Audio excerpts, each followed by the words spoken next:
Section 1. In this section, you will hear a conversation between a student and a job-hunting agent. First look at questions 1 to 10.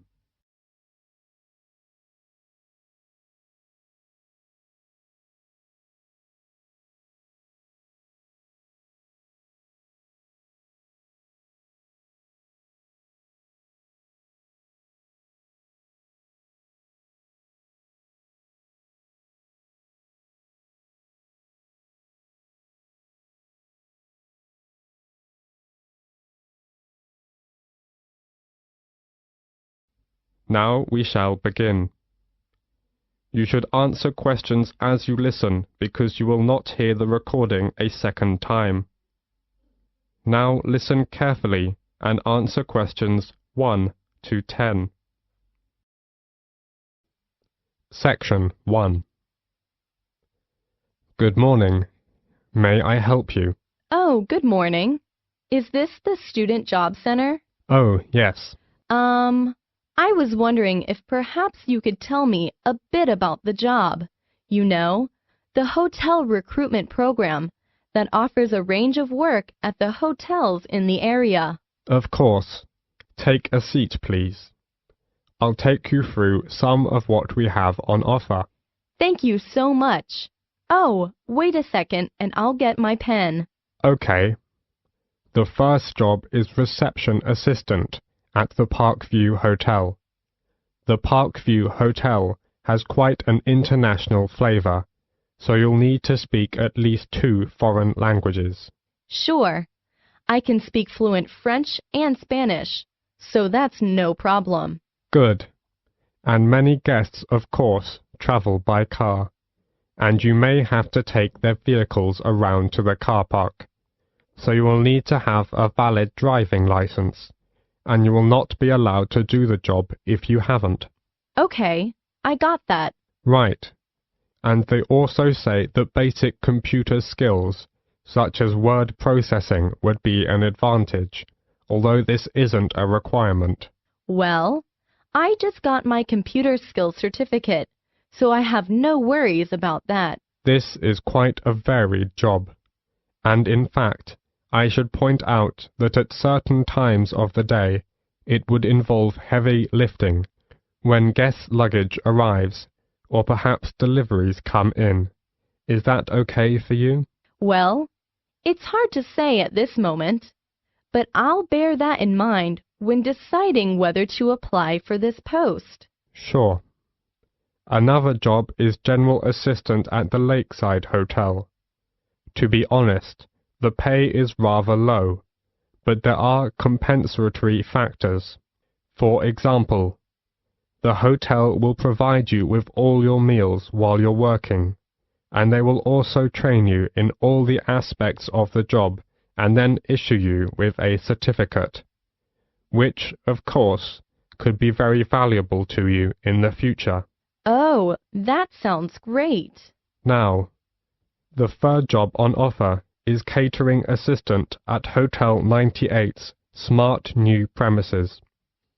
As you know, this hotel is popular with exclusive travelers, and so you'll need to wear the distinctive staff uniform, which you're provided with.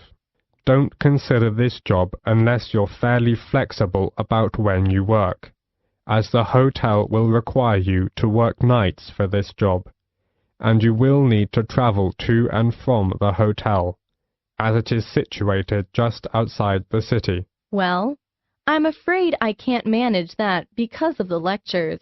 Okay, I get the picture. So, which one will you prefer? Reception assistant at the Parkview Hotel or general assistant at the Lakeside Hotel? Well, I guess I still couldn't make up my mind right now. Can I have a few days to think about and go back to you later? That's no problem, and there are a few things I need to clarify with you. If you would like to apply for one of these jobs, you will need to follow the recruitment process. So the first thing you'll need to do is to fill in one of these, a personal information form. It's pretty straightforward and should only take you a few minutes. Once you've done that and handed it in, we'll give you a questionnaire about your skills. We then look through the information about you and pass on our recommendations to the relevant hotel. Yes, sure. You will then proceed to the next step of the process and attend a general course of training. This is designed to be helpful and realistic, so an important part of the course is role-play activities. That sounds interesting. Yes, indeed.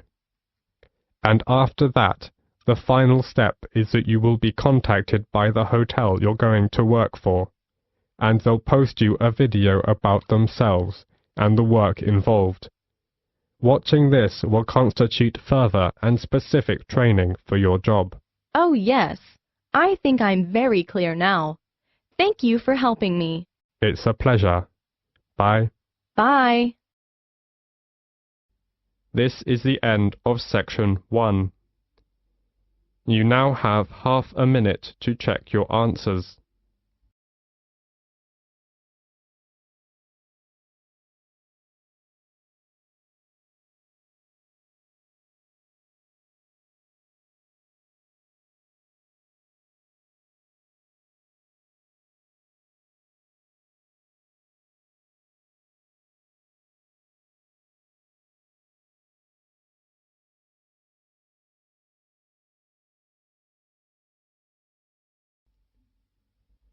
Now turn to section 2. You will hear a doctor from a medical center giving some information about the center. As you listen, answer questions 11 to 20. First, you will have some time to look at questions 11 to 14.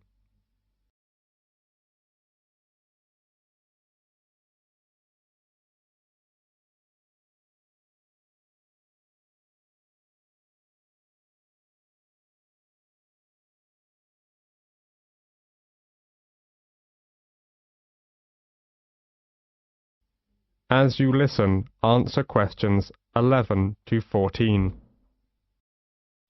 Section 2. You will hear an extract from an audio guide to the Taj Mahal. First, you have some time to look at questions 11 to 16.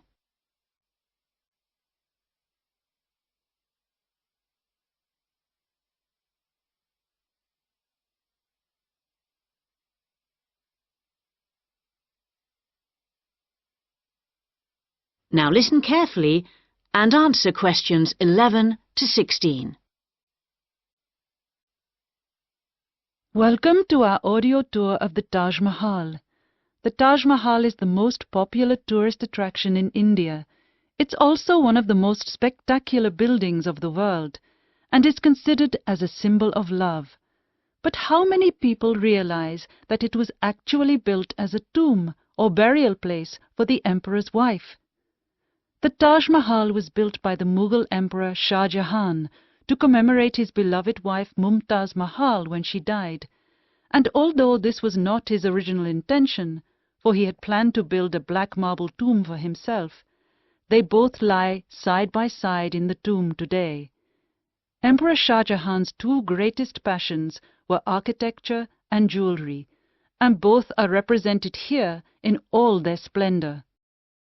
The most skilled architects and craftsmen came from across India and countries as far away as Persia and Turkey.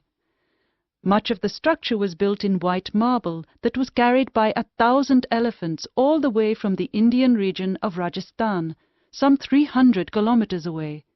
Crystal and jade came from China, sapphires from Sri Lanka, and turquoise from Tibet. But there's a lot more to the Taj Mahal than just the tomb. So let's have a look at the overall plan before we take a walk through the magnificent gardens. Your tour begins here, at the point marked with an X on the plan. This is known as the main gateway. Walk through the gate and you come into an elaborate garden. There are 2 marble canals studded with fountains which cross in the center of the garden. dividing it into 4 equal squares. Each of these 4 quarters is then subdivided into flower beds. So there are 16 flower beds altogether. The tomb stands majestically at the north end, not in the center, as you might have expected.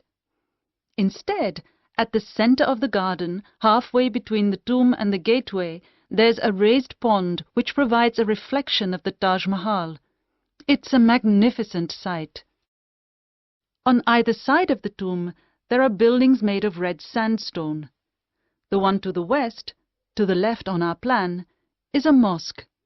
It faces towards Mecca and is used for prayer. On the east side of the Taj is a building known as the Rest House. It's like the twin of the mosque, but because it faces away from Mecca, it was never used for prayer. Before you hear the rest of the guide, you have some time to look at questions 17 to 20.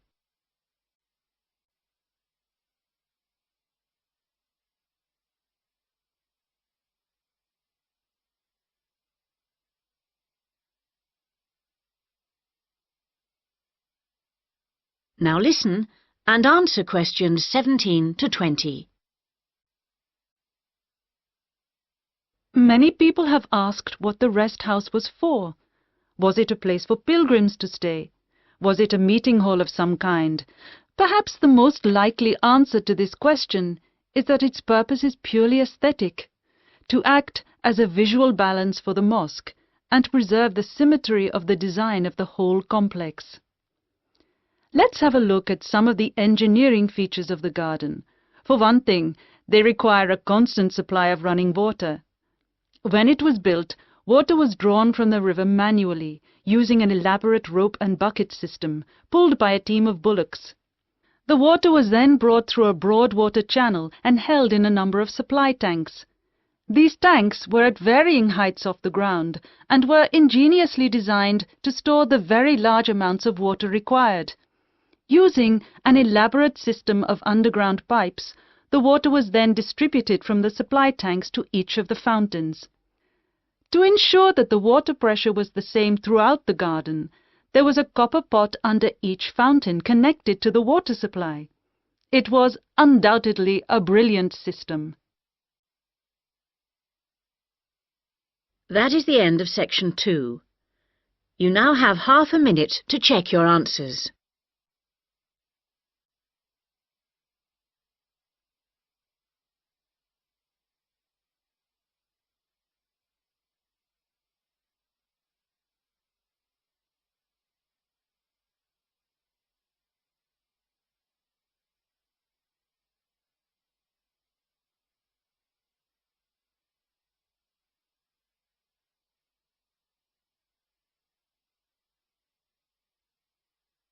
Now turn to section 3.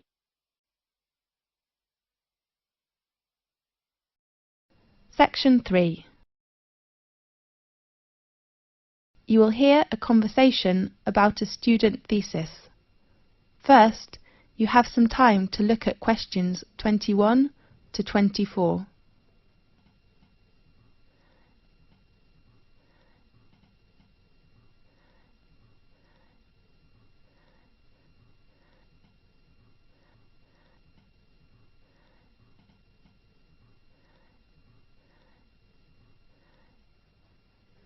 Now listen carefully and answer questions 21 to 24. Come in, please. Good afternoon. Oh, I am sorry. Is it Professor Lee's office room? No, it is room 640. His new room number is 614 on the right of this corridor. Thanks a lot. You're welcome. Come in, please. Good afternoon, Professor Lee. Good afternoon. Come in, please. I remember our tutorial time is at 2 o'clock, right? Really? Oh, I am so sorry. I remember it is at 1:30.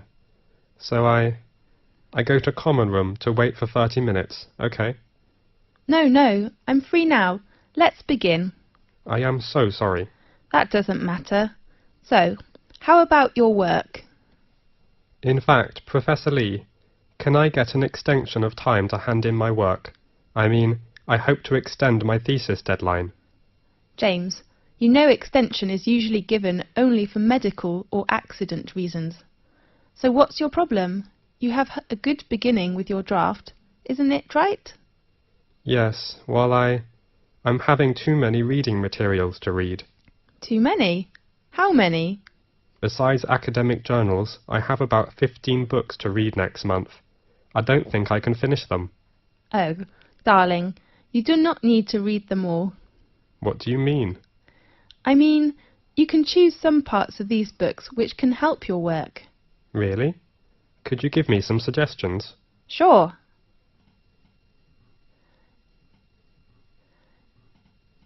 Now look at questions 25 to 30.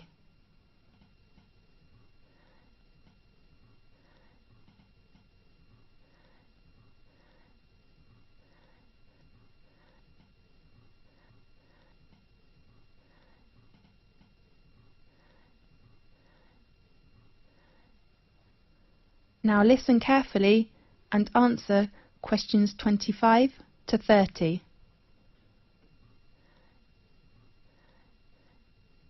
Do you bring your reference book list? Yes, I take it. Let's see. First, the book by Bayer. I think it is really worth reading. Read it all? Yes, the topic of the book is nearly the same field with you. Okay, I'll read Bayer's book. The next author is Oliver. I heard that his argument is very strong, but the book is a little difficult. You are right, but I still recommend you to know about his argument, which will give you a lot of help. Fine. Do you think I should read Billy's book? About Billy.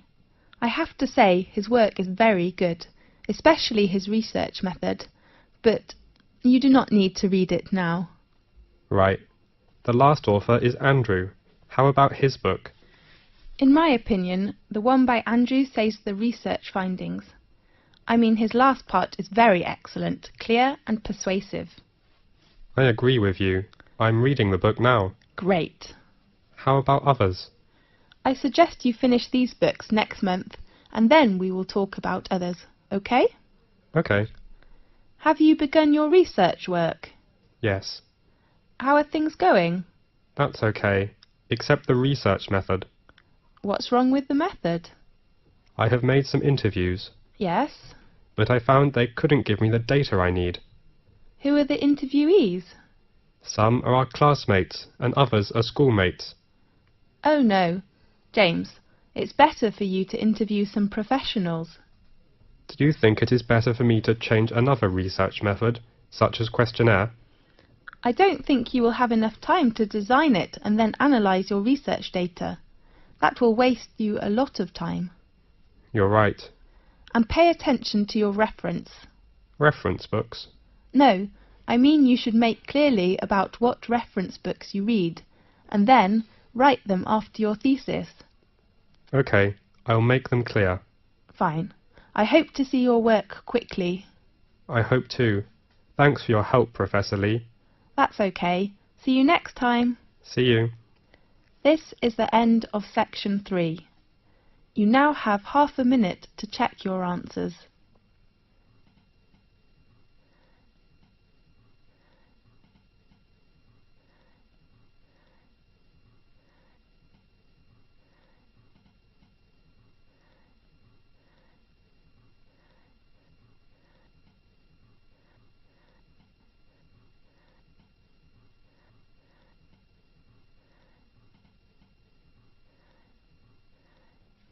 Now turn to section 4. Section 4. You will hear a lecture about Crocodylus niloticus and its living habits. First, you have some time to look at questions 31 to 40.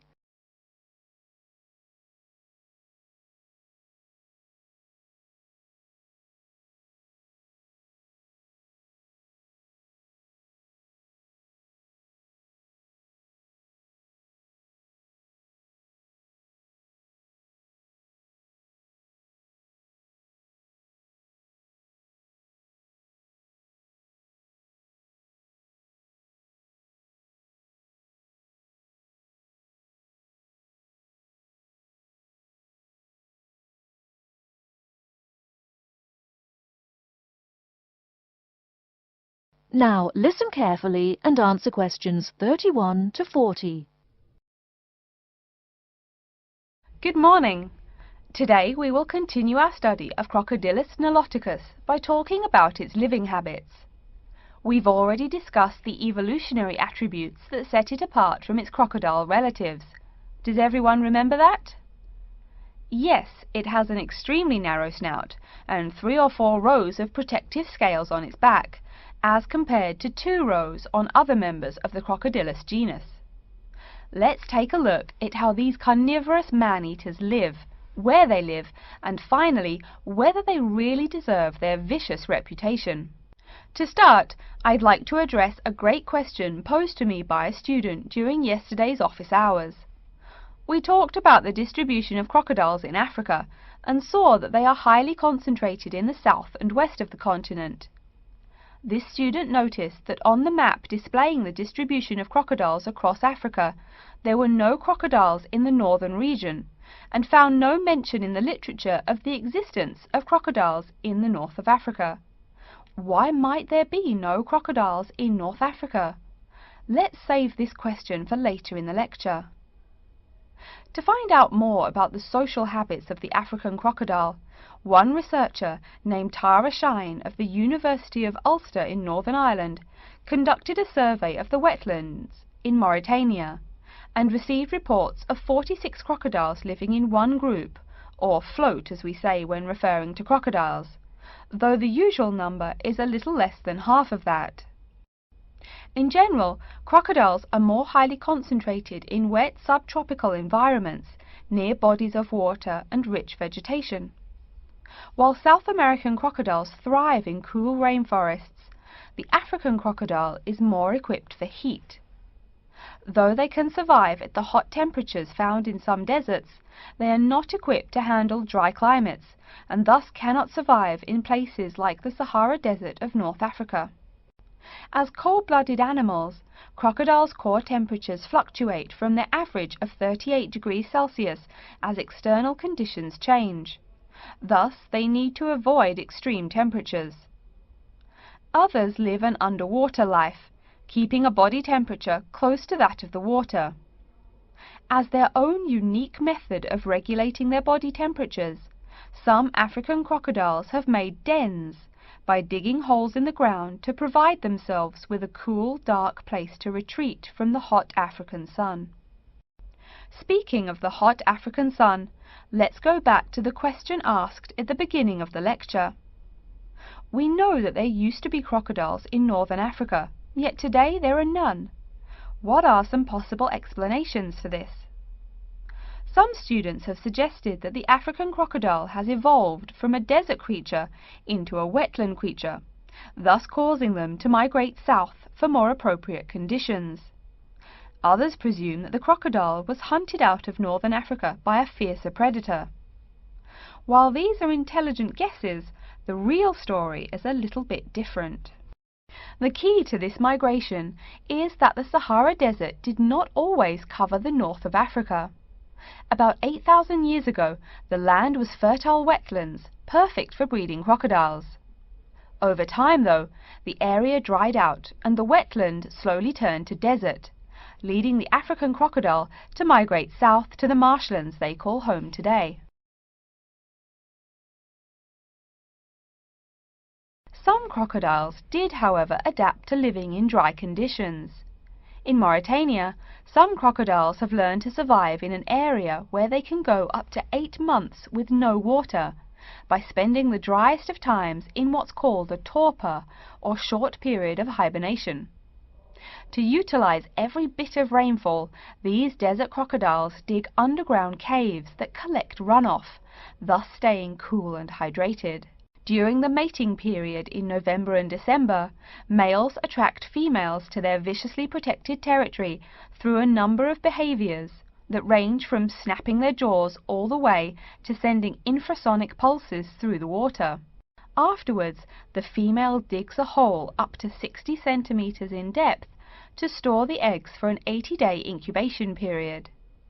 The female protects these eggs during the period, and sometimes even helps crack the eggs with her snout at the end. These teeth-gnashing carnivores are softer than we think. Although these vicious creatures have attacked humans on a few occasions, the residents are not afraid of them. In fact, they show a great deal of reverence towards these wondrous creatures. Some say that crocodiles bring water to their habitat, so if they leave, they will bring the water with them. Obviously this is not true, but it demonstrates the admiration the inhabiting people have for crocodiles. Generally, crocodiles do not predate on humans. They attack when humans populate the crocodile's habitat, instilling fear and uneasiness in the crocs. Like any other species, crocodiles are known to attack when feeling fear. There's still a lot more to be discovered about the African crocodile. Researchers want to know more about the population size, how many crocodiles inhabit Africa in all, how they form separate floats, etc. There is still also much to learn about migration patterns and relations to other populations of crocodiles now found in other parts of the world. Next time, we'll examine a few specific case studies of crocodile populations in southern Africa. That is the end of section 4. You now have half a minute to check your answers.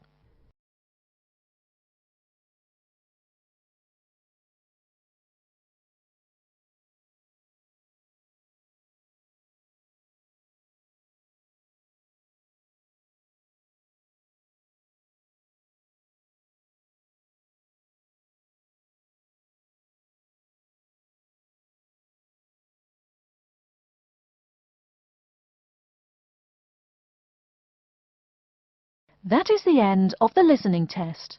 In the IELTS test, you will now have 10 minutes to transfer your answers to an answer sheet.